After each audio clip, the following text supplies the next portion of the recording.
بسم اللہ الرحمن الرحیم۔ اس ویڈیو میں ہم جانیں گے کہ خضر علیہ السلام نے ایسے کون سے 3 کام کیے جس پر موسیٰ علیہ السلام صبر نہ کر سکے، اور خضر علیہ السلام اور موسیٰ علیہ السلام کی ملاقات۔ حضرت خضر علیہ السلام کے علم کا ایسا راز جو کہ کتابوں سے نہیں ملتا۔ خضر علیہ السلام کا ایسا علم جس کو جاننے کی خواہش نبی پاک صلی اللہ علیہ وسلم نے بھی کی۔ کیا خضر علیہ السلام حیات ہیں یا وفات پا چکے ہیں؟ قرآن پاک کا ترجمہ آیت نمبر 51 سے 82 تک۔ تو حضرت ابی بن کعب رضی اللہ عنہ نے بیان کیا کہ رسول اللہ صلی اللہ علیہ وسلم نے ارشاد فرمایا کہ ایک دن موسیٰ علیہ السلام بنی اسرائیل میں کھڑے ہوئے اور ان کو واعظ فرمایا۔ اس واعظ کی وجہ سے لوگوں کی آنکھوں میں آنسو جاری ہو گئے اور دلوں میں نرمی پیدا ہو گئی۔ جب واعظ فرما کر واپس چل دیے تو ایک شخص نے دریافت کیا کہ اے اللہ کے رسول، کیا زمین میں ایسا شخص ہے جو علم میں آپ سے زیادہ ہو؟ موسیٰ علیہ السلام نے جواب میں فرمایا کہ کوئی نہیں۔ اور ایک اور روایت میں ہے کہ ان سے پوچھا گیا کہ لوگوں میں سب سے بڑا عالم کون ہے؟ انہوں نے فرما دیا کہ میں ہوں۔ اس پر اللہ تعالیٰ کی طرف سے عتاب ہوا کیونکہ انہوں نے اللہ عالم نہیں کہا۔ اللہ تعالیٰ نے ارشاد فرمایا، بلا شبہ ہمارا ایک بندہ مجمع البحرین میں ہے، وہ تم سے زیادہ علم رکھنے والا ہے۔ موسیٰ علیہ السلام نے عرض کیا، میں آپ کی اس بندہ سے کس طرح ملاقات کر سکتا ہوں اور میں اس کی تلاش میں نکلوں تو وہ مجھے کہاں ملے گا؟ اللہ تعالیٰ نے فرمایا، ایک مچھلی لے لو، اسے ٹوکری میں رکھ لو، یہ مچھلی مردہ ہو، پھر جس جگہ اس میں جان ڈال دی جائے سمجھ لو کہ وہ صاحب اسی جگہ ملیں گے جن سے تم ملنا چاہتے ہو۔ مچھلی زندہ ہو کر تم سے جدا ہو جائے گی۔ چنانچہ موسیٰ علیہ السلام نے ایک مچھلی لی اور ٹوکری میں رکھ لی اور اپنے ایک نوجوان خادم کو ساتھ لیا جس کا نام یوشع بن نون تھا، اور اپنے خادم سے فرمایا، بس تمہارے ذمہ اتنا کام کرتا ہوں کہ جہاں یہ مچھلی جدا ہو جائے اس وقت ہمیں بتا دینا۔ حضرت موسیٰ علیہ السلام اور ان کے خادم حضرت یوشع بن نون دونوں ساتھ ساتھ چلتے رہے۔ دن کا جو حصہ باقی تھا وہ بھی سفر میں گزرا اور رات بھی۔ راستے میں ایک جگہ ایک پتھر آیا، اسی پر سر رکھ کر سو گئے۔ اسی اثناء میں مچھلی تڑپ کر ٹوکری سے نکلی اور اس نے سمندر میں اپنی راہ بنا لی۔ اللہ تعالیٰ نے پانی ہی میں ایک طاقچہ بنا دیا اور اس مچھلی کو اس جگہ ٹھہرا دیا۔ اس منظر کو حضرت یوشع نے دیکھا مگر موسیٰ علیہ السلام کو بتانا بھول گیا۔ جب اس جگہ کو چھوڑ کر آگے چلے اور اگلے دن کی صبح ہوئی تو موسیٰ علیہ السلام نے فرمایا کہ ہمارا صبح کا کھانا تو لاؤ، اس سفر میں ہمیں بڑی تکلیف پہنچی ہے۔ موسیٰ علیہ السلام برابر چلے جا رہے تھے جب اس جگہ سے آگے بڑھ گئے جہاں تک پہنچنا تھا، یعنی حضرت خضر علیہ السلام سے ملنے کی جو جگہ تھی، تو خوب ان کو تھکاوٹ محسوس ہوئی۔ اس وقت اپنے خادم سے کھانا طلب کیا۔ خادم نے جواب دیا کہ آپ کو علم نہیں، جب ہم نے پتھر کے پاس ٹھکانہ پکڑا تھا اس وقت مچھلی سمندر میں چلی گئی تھی۔ جب ہم وہاں سے چلنے لگے تو مجھے یاد نہ رہا کہ آپ کو بتا دوں۔ ایک روایت میں ہے کہ جب مچھلی زندہ ہو کر سمندر میں چلی گئی تو حضرت یوشع نے حضرت موسیٰ علیہ السلام کو قصہ اس لیے نہیں بتایا کہ وہ اس وقت سوئے ہوئے تھے۔ انہوں نے اپنے دل میں کہا کہ میں بیدار نہیں کرتا، خود ہی جاگ جائیں گے تو بتا دوں گا۔ جب روانہ ہونے لگے تو بتانا بھول گیا۔ یہ بھول شیطان ہی کے بھلانے سے ہوئی، کوئی بھولنے والی بات نہیں تھی بلکہ یاد رکھنے والی بات تھی۔ مچھلی جو سمندر میں گئی اور موسیٰ علیہ السلام اور ان کے خادم کو اس سے بڑا تعجب ہوا۔ حضرت موسیٰ علیہ السلام نے فرمایا، یہی تو وہ جگہ تھی جس کی تلاش میں ہم چلے تھے۔ مچھلی کا ہم سے جدا ہو جانا اس بات کی نشانی تھی کہ ہم جن کی تلاش میں نکلے ہیں وہ وہیں پر ہیں۔ اب کیا ہو سکتا ہے، اب ہم واپس چلتے ہیں۔ حضرت خضر علیہ السلام سے ملاقات کرنا۔ جب واپس ہو کر اسی پتھر کے پاس پہنچے جس پر سر رکھ کر سو گئے تھے تو وہاں ایک صاحب کو دیکھا کہ سمندر کے درمیانی پانی پر کپڑا اوڑے ہوئے لیٹے ہیں۔ یہ حضرت خضر علیہ السلام تھے۔ موسیٰ علیہ السلام نے انہیں سلام کیا۔ انہوں نے کہا کہ اس سرزمین میں سلام کہاں سے آ گیا؟ آپ کون ہیں؟ موسیٰ علیہ السلام نے جواب دیا، میں موسیٰ ہوں۔ انہوں نے پوچھا کہ بنی اسرائیل والے موسیٰ ہو؟ موسیٰ علیہ السلام نے فرمایا میں وہی ہوں۔ انہوں نے سوال کیا کیسے تشریف لانا ہوا؟ فرمایا تاکہ آپ مجھے اپنے علم میں سے سکھا دیں جو آپ کو علم مفید سکھایا گیا ہے۔ انہوں نے جواب میں کہا کیا تمہیں تورات کافی نہیں ہے جو تمہارے ہاتھوں میں ہے؟ اور یہ جو وحی تمہارے پاس آتی ہے کیا یہ کافی نہیں؟ مزید فرمایا کہ اے موسیٰ مجھے اللہ نے وہ علم دیا ہے جسے آپ نہیں جانتے، اور آپ کو اللہ نے وہ علم دیا ہے جسے میں نہیں جانتا۔ یہ باتیں ہو ہی رہی تھی کہ ایک چڑیا آئی جس نے سمندر سے اپنی چونچ میں کچھ پانی لے لیا۔ حضرت خضر علیہ السلام نے فرمایا کہ اے موسیٰ اللہ کے علم کے سامنے تمہارا علم اور میرا علم اتنا بھی نہیں جتنا اس پرندے نے سمندر سے اپنی چونچ میں پانی بھرا ہے۔ حضرت موسیٰ علیہ السلام نے جو ان سے درخواست کی تھی کہ مجھے علم سکھا دیں، اس پر انہوں نے کہا کہ میرے ساتھ رہ کر آپ صبر نہیں کر سکتے۔ موسیٰ علیہ السلام نے جواب دیا کہ انشاءاللہ آپ مجھے صابر پائیں گے اور میں آپ کی کوئی نافرمانی نہیں کروں گا۔ جب موسیٰ علیہ السلام نے وعدہ کر لیا تو دونوں ساتھ ساتھ سمندر کے کنارے چل دیے، حتیٰ کہ ایک کشتی پر پہنچے۔ وہ کشتی سواریوں کو اس کنارے سے دوسرے کنارے تک پہنچایا کرتی تھی۔ دونوں نے کشتی والوں سے کہا کہ ہمیں بھی سوار کر لیں۔ ان لوگوں نے حضرت خضر علیہ السلام کو پہچان لیا اور جان پہچان کی وجہ سے مفت میں بٹھا لیا۔ حضرت خضر علیہ السلام نے ایک لہاڑا لیا اور کشتی کے ایک تختہ کو اکھاڑ دیا۔ حضرت موسیٰ علیہ السلام سے رہا نہ گیا اور فرمایا کہ ایک تو ان لوگوں نے ہمیں بغیر اجرت کے سوار کیا، اور اوپر سے آپ نے یہ کیا کہ ان کی کشتی میں شگاف کر دیا۔ اب اس شگاف سے پانی بھرے گا تو کشتی ڈوبے گی، کشتی کے ساتھ وہ سب لوگ بھی ڈوبیں گے جو کشتی میں سوار ہیں۔ تو یہ کون سا طریقہ ہے کہ آپ لوگوں کو ڈبو دیں؟ لِتُغْرِقَ أَهْلَهَا، جو فرمایا اس میں حضرت خضر علیہ السلام کی نیت پر حملہ کرنا مقصود نہیں تھا۔ اس میں جو لام ہے یہ لام عاقبت ہے۔ اس کا مطلب یہ ہے کہ آپ نے ایسا کام کیا جو ہلاکت خیزی کے اعتبار سے بڑا بھاری کام ہے۔ حضرت خضر علیہ السلام نے فرمایا کیا میں نے نہیں کہا تھا کہ میرے ساتھ رہتے ہوئے آپ صبر نہیں کر سکتے؟ موسیٰ علیہ السلام نے جواب میں فرمایا کہ میں بھول گیا، آپ بھولنے پر میری پکڑ نہ کریں۔ اس کے بعد کشتی سے اتر کر آگے بڑھے، دونوں ساتھ چل رہے تھے کہ چند لڑکوں پر گزر ہوا جو کھیل رہے تھے۔ حضرت خضر علیہ السلام نے ان میں سے ایک لڑکے کو پکڑا اور ان کے سر کو مروڑ کر تن سے جدا کر دیا۔ ایک روایت میں ہے کہ اسے چھری سے ذبح کر دیا۔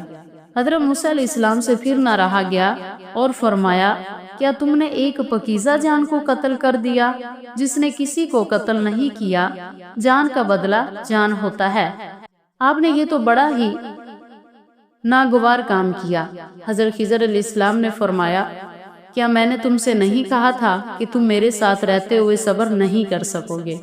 حضرت موسیٰ علیہ السلام نے سمجھ لیا کہ میرا اور ان کا جوڑ نہیں بیٹھ سکتا، لہٰذا اب انہیں اختیار دے دینا چاہیے۔ لہذا حضرت خضر علیہ السلام سے فرمایا کہ میں اس کے بعد آپ سے کسی چیز کے بارے میں سوال کروں تو مجھے ساتھ نہ رکھیے۔ آپ مجھے جدا کر دیں گے تو میرے لیے ناگواری کی کوئی بات نہیں ہوگی، کیونکہ آپ ایسے مرحلہ پر پہنچ چکے ہیں کہ آپ میرے بارے میں معذور ہیں، اور آپ کا یہ معذور ہونا میری طرف سے ہے۔ مطلب میں نہ درمیان میں بولتا اور نہ ہی اس کی نوبت آتی۔ اس کے بعد پھر چلے اور چلتے چلتے ایک بستی میں آئے۔ کھانے کی ضرورت محسوس ہو رہی تھی، بھوک لگی ہوئی تھی۔ بستی والوں سے کھانے کے لیے کچھ طلب کیا۔ ان لوگوں نے مہمان نوازی کرنے سے انکار کر دیا۔ تو ابھی زیادہ دیر نہیں گزری تھی کہ وہاں ایک دیوار کو دیکھا جو جھکی ہوئی تھی اور قریب تھا کہ گر پڑے۔ حضرت خضر علیہ السلام نے کھڑے ہو کر اسے اپنے ہاتھ سے سیدھا کر دیا۔ حضرت موسیٰ علیہ السلام نے فرمایا یہ ایسے لوگ ہیں جنہوں نے نہ تو ہمیں کچھ کھلایا اور نہ ہی ہماری مہمان نوازی کی۔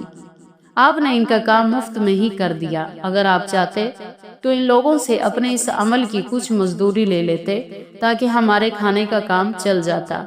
حضرت خضر علیہ السلام جب موسیٰ علیہ السلام کو جدا کرنے لگے تو فرمایا کہ میں آپ کو ان باتوں کی حقیقت بتا دیتا ہوں جن پر آپ صبر نہ کر سکے۔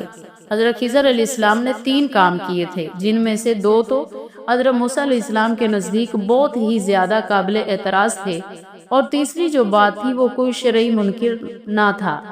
لیکن بستی والوں نے چونکہ طلب کرنے پر بھی کھانے کو کچھ نہیں دیا، اس لیے حالت اور ضرورت کے پیش نظر یوں فرما دیا کہ اگر آپ چاہتے تو ان لوگوں سے کچھ مزدوری لے لیتے، جس کے ذریعے ہم کچھ خرید کر کھا لیتے۔ تو حضرت خضر علیہ السلام نے تینوں باتوں کی حقیقت بیان فرما دی اور فرمایا کہ کشتی کا معاملہ یہ ہے کہ یہ غریب لوگوں کی کشتی تھی جو سمندر میں کشتی کو چلاتے اور سواریاں بٹھا کر محنت مزدوری کر کے پیسے حاصل کرتے تھے، لیکن ساتھ ہی ایک دشمن تھا جو ایک ظالم بادشاہ تھا، جس کشتی کو اچھی حالت میں دیکھتا تھا اسے چھین لیتا تھا۔ مجھے اندازہ تھا کہ یہ لوگ آگے بڑھیں گے تو ان کے ساتھ یہی معاملہ ہوگا، لہٰذا میں نے ایسا عمل کیا جس سے کشتی میں عیب پیدا ہو گیا۔ وقتی طور پر وہ عیب کی وجہ سے خطرہ سے آگے نکل گئی، اس کے بعد انہوں نے اسے درست کر دیا اور وہ آگے بڑھ گئے۔ اور اب رہی لڑکے کی بات، تو اس کا معاملہ یہ ہے کہ وہ کافر تھا اور کفر پر ڈال دیا گیا تھا، بالغ ہو کر کبھی بھی وہ مسلمان ہونے والا نہیں تھا۔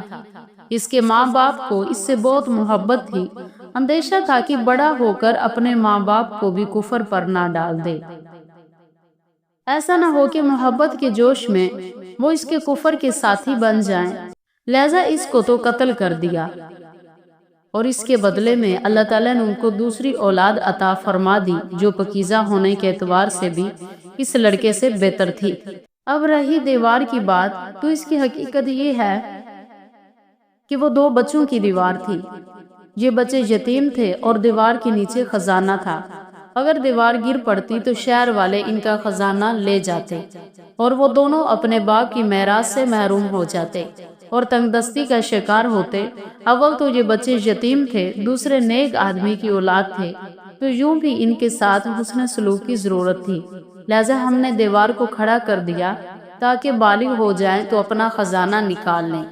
اللہ تعالیٰ نے ان دونوں یتیموں پر رحم فرمایا اور گرنے والی دیوار کو سیدھا کھڑا کروا دیا۔ اگر شہر کے بالغ لوگوں نے ہمیں کھانے کے لیے کچھ نہ دیا تو اس کا بدلہ ان یتیم بچوں سے نہیں لینا چاہیے، ان کا کام تو بغیر اجرت لیے ہوئے ہی کرنا تھا۔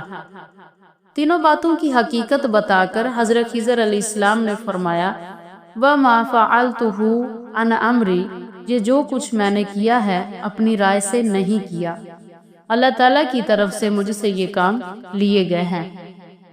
ذَلِكَ تَأْوِيلُ مَا لَمْ تَسْتَطِعْ عَلَيْهِ صَبْرًا، یہ حقیقت ہے کہ ان باتوں کی جن پر آپ صبر نہیں کر سکے۔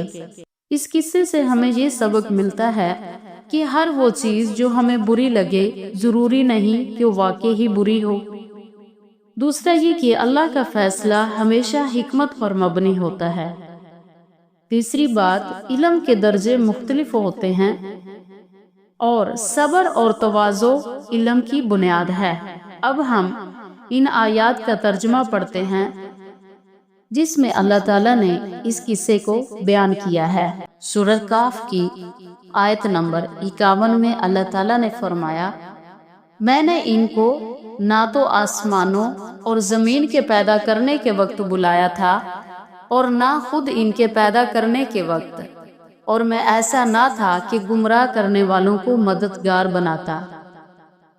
آیت نمبر 52، اور جس دن خدا فرمائے گا کہ اب میرے شریکوں کو جن کی نسبت تم گمان رکھتے تھے بلاؤ، تو وہ ان کو بلائیں گے مگر وہ ان کو کچھ جواب نہیں دیں گے، اور ہم ان کے بیچ میں ایک ہلاکت کی جگہ بنا دیں گے۔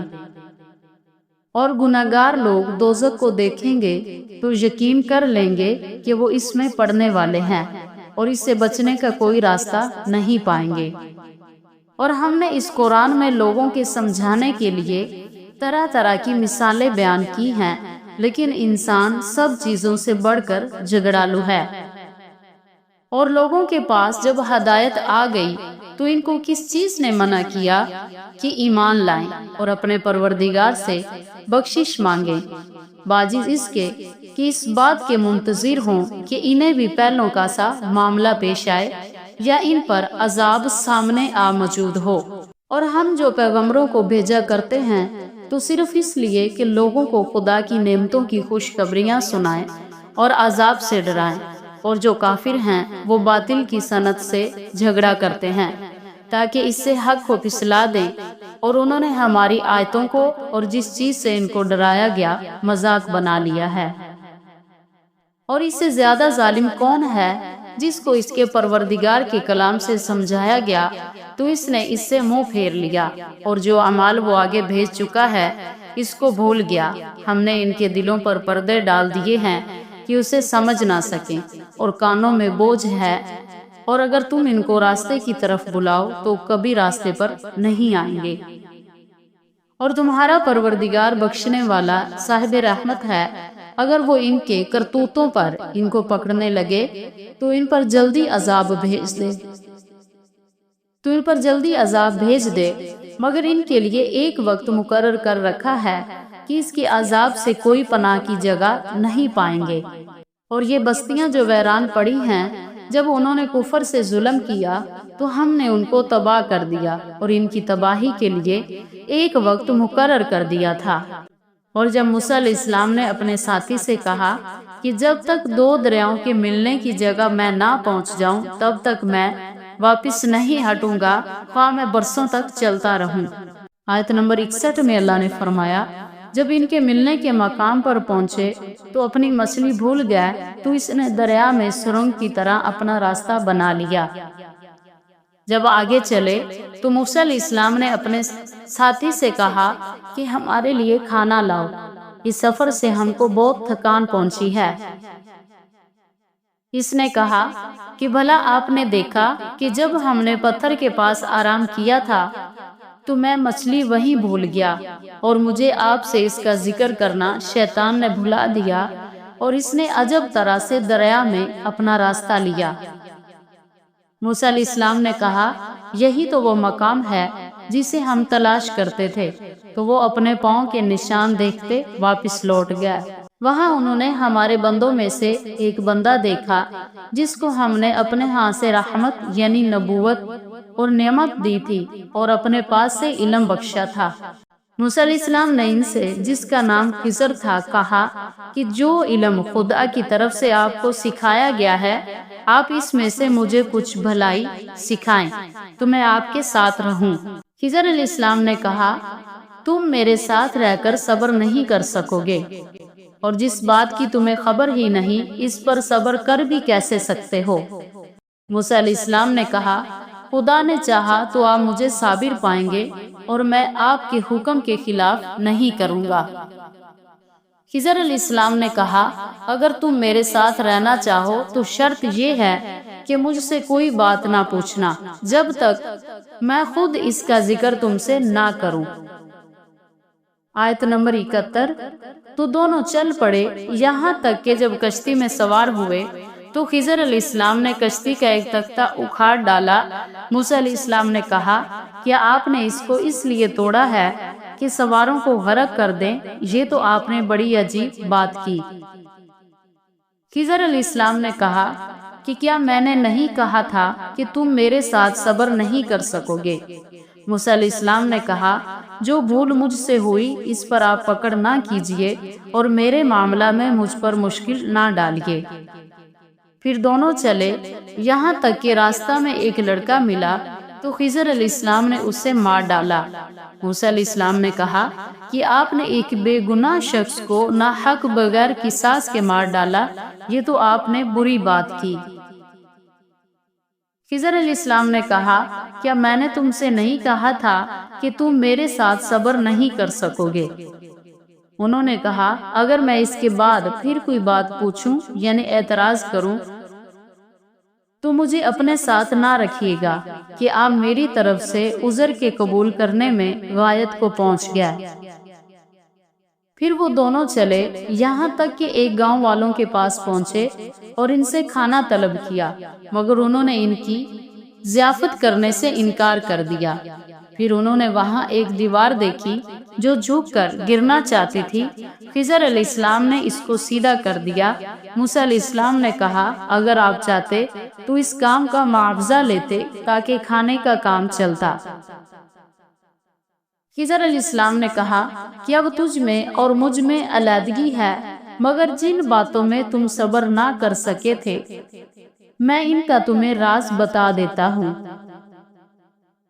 کہ وہ جو کشتی تھی غریب لوگوں کی تھی جو دریا میں محنت کر کے یعنی کشتیاں چلا کر گزارا کرتے تھے، اور ان کے سامنے کی طرف ایک بادشاہ تھا جو ہر کشتی کو زبردستی چھین لیتا تھا، تو میں نے چاہا کہ اسے عیب دار کر دوں تاکہ وہ اسے غصب نہ کر سکے، اور وہ جو لڑکا تھا اس کے ماں باپ دونوں مومن تھے، ہمیں اندیشہ ہوا کہ وہ بڑا ہو کر بد کردار ہوگا، کہیں ان کو سرکشی اور کفر میں نہ پھنسا دے۔ آیت نمبر 81۔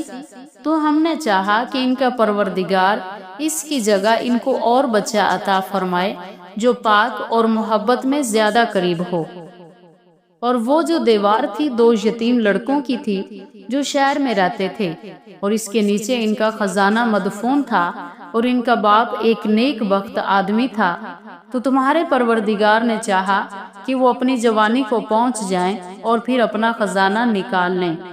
یہ تمہارے پروردگار کی مہربانی ہے، اور یہ کام میں نے اپنی طرف سے نہیں کیے، یہ ان باتوں کی حقیقت ہے جن پر تم صبر نہیں کر سکے۔ یہ تھا سورۃ کہف کا ترجمہ، جس کے اندر اللہ تعالیٰ نے اس واقعے کو بیان کیا ہے۔ اللہ تعالیٰ سے دعا ہے کہ اللہ تعالیٰ ہمیں قرآن پاک کو صحیح سمجھنے اور اس پر عمل کرنے کی توفیق عطا فرمائے۔ باقی سورۃ کہف کا ترجمہ انشاءاللہ آئندہ ویڈیو میں آئے گا۔